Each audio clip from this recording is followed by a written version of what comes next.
President Yoon Suk Yeol returned home early Monday morning from New Delhi, India, where he partook in multilateral and bilateral summits under the framework of the Group of 20, as well as business-related gatherings over the weekend. So what are some of the gains of this year's G20 summit? What are the implications of the Delhi Declaration? And what are some of the remaining diplomatic tasks? Welcome to Issues and Insiders. Today we delve into the notable gains and remaining tasks of the recently concluded, that is, Group of 20 summit over in New Delhi, with a focus on President Yoon Suk Yeol's diplomatic agenda there. For more on this, I have research professor Pan Gil-chu at Ilmin International Relations Institute over at Korea University. Welcome to the studio, Professor Pan. Good afternoon. I also have Kwon Soa with us, as always. Soa, it's good to have you here. Happy to be here, Sunny. So let's start off then with details about the Delhi Declaration. Sure. So the 37-page joint declaration, which was adopted by the Group of 20 in New Delhi, addressed political, economic, and environmental challenges that the world is dealing with today. In its preamble, the document says that the G20 met at a defining moment in history and that the decisions made will determine the future. The Delhi Declaration is dominated by topics like ensuring growth, accelerating sustainable development goals, fighting poverty, dealing with the climate crisis, preparing for new health emergencies, reforming multilateral development banks, tackling debt crises, creating jobs, and closing gender gaps. Now, regarding geopolitical issues, which usually receive a lot of attention ahead of a multilateral gathering like the G20, India was trying to focus away from these tensions, it appears, as the G20 host had hinted months ahead of the event to convince the G20 members to find amicable ways to solve geopolitical issues such as the Russia-Ukraine war. The declaration avoided any direct condemnation of Russia for the war in Ukraine, instead called on all states to refrain from using force to seize territory and abide by the UN Charter. It did emphasize the human suffering in Ukraine and noted the negative impact of wars and conflicts. With that, the communiqué called on the implementation of the so-called Black Sea Grain Initiative, as Russia's war in Ukraine has stalled exports of grain and fertilizers to developing countries like Africa. Right, indeed. And staying with the Delhi Declaration, Professor Pan, some pundits claim that this particular declaration takes on the characteristics of its host country. What do they mean, Professor Pan, and do you agree? Well, before we go for a deep dive, we need to realize the fact that this G20 gathering occurred amid the growing new Cold War situations. So they could be divided over many issues. The Bali Declaration reiterated their positions expressed in a series of international organizations such as UN Security Council, including Russia's aggression against Ukraine. Similar to last year's declaration, the Delhi Declaration pointed to earlier resolutions, as Soa pointed earlier. So it is true that this type of the message could be more assertive. It is really hard, but at the same time, the war continues today. So it is also true that this declaration falls short of expectations. So if then, what led to falling short of expectations? That's exactly what you are asking. So, as you mentioned earlier, probably I believe the Delhi Declarations reflects India's the characteristics. For basically, India remains ambiguous in international politics. She wants to serve as a bridging role between the group of the democracy and the group of democracy. For example, India is one of the G20 members, but at the same time, it belongs to Shanghai Cooperation Organizations. I would say it looks basically a strategic ambiguity to me, but India says it is a strategic autonomy. So all in all, the Delhi Declaration partly reflects India's ambiguous positions. Right, and before we delve any further, Soa, for the sake of comparison, could you tell us a bit about last year's Bali Declaration, which Professor Ban touched upon, on the plight in Ukraine amid Russia's invasion? Right, the war in Ukraine already appears in the third paragraph of the first page of the 2022 Bali Declaration, stating that there was discussion on the issue during the meetings. It cited a UN security resolution deploring the aggression by Russia against Ukraine in the strongest terms and demanding the complete and unconditional withdrawal from Ukrainian territory. It went on to say that, quote, most members strongly condemned the war in Ukraine.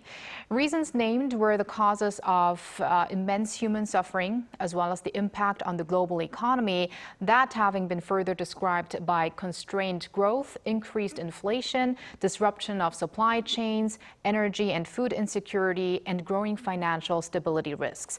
The statement did mention, though, there were discrepancies in how member states viewed the situation and sanctions against Moscow. So compared to the Bali Declaration, the Delhi Declaration, according to many experts, had a much softer language in terms of Russia's aggressions. Not only according to experts, just if you look through the two documents, you do feel the difference. The Bali Declaration is mentioned, by the way, also in the Delhi Declaration, as the Delhi statement says that concerning the war in Ukraine, the discussion in Bali has been recalled. But while mentioning UN resolutions, condemnation was not expressed.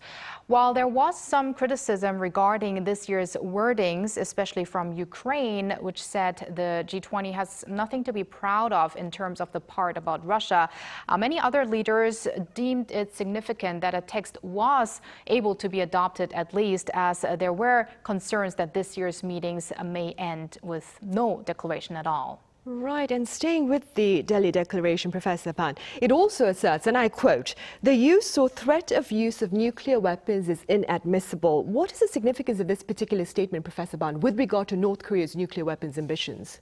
To be honest, it is important to know that this message came just right after two serious events regarding North Korea's nuclear posture.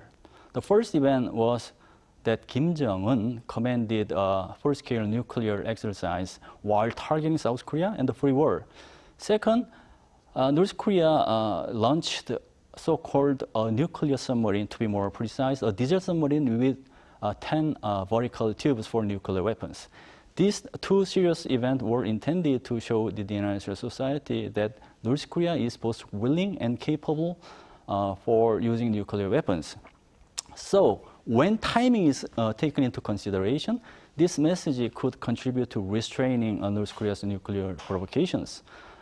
The other point that I want to take a look at is that both China and Russia also signed this declaration. So North Korea is expected to reconfirm or recognize her key allies' intentions and positions.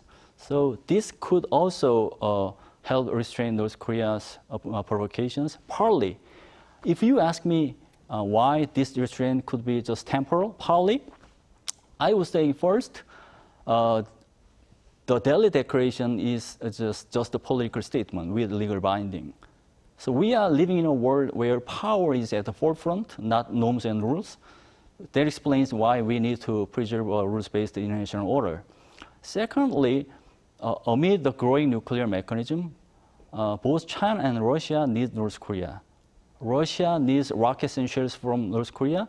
China needs strong support from North Korea in an effort to seize the initiative of US-China strategic competition. Right, I see. Meanwhile, so against this dismal backdrop then, despite differences over Russia's war in Ukraine, I understand there was quite a bit of support among member states to the G20 gathering in India with regard to the African Union's joining of this particular group. Do tell us more. Exactly. Backed by this year's G20 host India and also approved with consensus among the 20 members, the 55-member African Union has been granted permanent membership at the G20 and annual summits. Reportedly, there was widespread support for the inclusion of the AU, especially from India's Prime Minister Narendra Modi, on the back of his push for a greater voice to the global south. With that, the AU has become the second regional bloc after the EU, or European Union, to become a permanent member of the Group of 20 or 21. That name not being finalized yet, by the way. There appeared to be agreement on that there should be more than one African nation, which is South Africa, in the G20, with the continent home to more than 1.4 billion people. Of course, welcoming the move, many African leaders hailed the decision, but also have other leaders. Let me read out what U.S. President Joe Biden said. The African Union is a critical partner. You, referring to Modi, are bringing us together, keeping us together, reminding us that we have the capacity to tackle challenges together. And Kristalina Georgieva, managing director of the IMF, said, "Let me congratulate you on your wisdom to bring AU to this table." Right, I see. And so Brazil is hosting the gathering next year, I believe. And he shared some interesting remarks about Russia's potential participation next year, right? Right. With you're talking about Brazilian President Luiz Inácio Lula da Silva. And the 2024 G20 summit is scheduled to take place from July 12th to the 14th in Rio de Janeiro. And Indian Prime Minister Narendra Modi has formally handed over the presidency of the G20 to Brazilian President Luiz Inácio Lula da Silva on Sunday as the G20 summit in New Delhi concluded. The position will be held by India until November 30th this year, and Brazil's presidency thus starts from December 1st. Now, President Lula has made public three key priorities for the 2024 summit. Social inclusion and the fight against hunger is one. Energy transition and reform of global governance institutions are the second and third. And similar to Modi, Lula also wishes to not let geopolitical issues derail G20 discussions. He said, "We have no interest in a divided G20." In an interview at the sidelines in New Delhi, Lula invited Russia's Vladimir Putin to next year's G20, promising if he is president of Brazil next year, Putin won't be arrested in the country. As a matter of fact, Putin is under an arrest warrant from the International Criminal Court. And Lula added that he himself plans to be at a BRICS meeting in Russia before the Rio G20. Right, I see. Meanwhile, Professor Pan, on a more national level then, what are some of the greater gains, in your opinion, with regard to this latest G20 gathering in India for President Yoon Suk Yeol? Well, first of all, one of the greater gains was to consolidate Yoon Suk Yeol government's contribution diplomacy while showing international society the government's stern willingness and substantial plans. In the first theme made under in the first session made under the theme of One Earth, President Yoon actually laid out South Korea's willingness and capability on how to do this type of things. For example, President Yoon Suk Yeol pledged $300 million to the Green Climate Fund, in addition to the previous ones. In the third session, made under the theme of One Future, President Yoon laid out South Korea's roles and responsibility to preserve a rules-based order, including more support for Ukraine, enhancing the roles of multilateral development bank, and then establishing digital norms. So furthermore, President Yoon continued his sales diplomacy while taking advantage of bilateral meetings.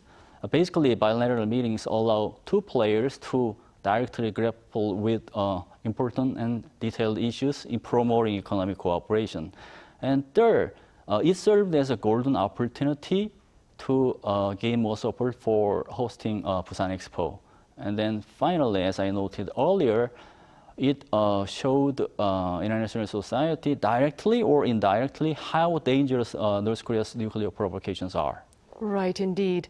And so, as Professor Pan mentioned, President Yoon Suk Yeol undertook quite a number of bilateral summits on the sidelines of the G20 meeting as well. Could you tell us a bit about them and their significance? Sure. So why don't we start with the meeting with host of G20, Indian Prime Minister Narendra Modi. President Yoon and Prime Minister Modi agreed to bolster cooperation in defense and space, with the two countries marking 50 years of ties this year. President Yoon also met with Argentine President Alberto Fernandez. Cooperation in key mineral supply chains and energy was brought up, as the South American country is rich in resources, and hopes were expressed on joint production of lithium batteries. President Yoon also got together with his Turkish counterpart Recep Tayyip Erdogan, speaking about cooperation in infrastructure, defense, and nuclear power plants, and expansion in trade. 2023 also marks the 10th anniversary of a bilateral FTA between the two countries. President Yoon also had a meeting with the MIKTA group, which includes Mexico, Indonesia, Korea, Turkey, and Australia. Solidarity between the nations was highlighted in a bid to overcome global crises. In his meeting with Bangladeshi Prime Minister Sheikh Hasina, President Yoon pledged to expand assistance in the construction of infrastructure. He also had summits with two African leaders, Nigerian President Bola Ahmed Tinubu, to discuss trade and investment. Significant here that Nigeria makes up 13% of Korea's trade with African countries. And also he had a summit with Comorian President Azali Assoumani to discuss ways to develop bilateral relations. President Yoon also congratulated him on the G20 membership of the African Union, as Assoumani currently is the chairperson of the bloc. The president also had the chance to hold another summit with Japanese Prime Minister Fumio Kishida, where the two saw eye to eye on the need for a trilateral summit with China. And informal encounters were also held at a gala dinner. Yoon met with President Joe Biden from the U.S., with the two touching upon their recent summit at Camp David in the U.S. And he also had talks with counterparts from Singapore, France, Australia, the Netherlands. So lots of bilateral encounters. President Yoon's summit diplomacy came at an important point for South Korea, with a mission to garner more support for Busan's bid in hosting the 2030 World Expo at each of these bilaterals, as Professor Pan also mentioned. Right. Indeed, and staying with that, against these fresh pledges of collaboration with other countries, of course, what do you believe are some of the remaining diplomatic tasks for the Yoon administration? Well, actually, how to mitigate the new corridor mechanism remains unresolved, as we noticed how divided the world is at the G20 gathering. So, the newly designed ROC U.S.-Japan security architecture needs to pay more attention to convert the zero-sum logic to a non-zero-sum game. And similarly, this new security structure need to pay more attention to help the global south, basically. So that type of things could be a significant puzzle for dealing with global challenges. And the ROC Japan-China summit is important as well. So it should be dealt with more delicately. For example, it is positive that President Yoon of South Korea is comparable with a premier, having a serious talk with the Premier Li Chang of China. Basically, those meeting is important. So this diplomatic arena matters because it showed the international society the trilateral framework between South Korea, the United States, and Japan is comparable with the other trilateral framework between South Korea, Japan, and China. This comparability allows the players to help address global challenges. And against that backdrop, Professor Pan, what do you believe then is the importance of perhaps middle powers amid this geopolitical strife among the superpowers, so to speak? As you know, U.S. power is declining and near-peer competitors are rising, creating vacuum in preserving international system. That explains why middle powers are important. However, I believe that another group of power are rising between middle powers and great powers, which is robust power. Robust powers can be defined as a developed country with willingness and capability. A typical example is South Korea.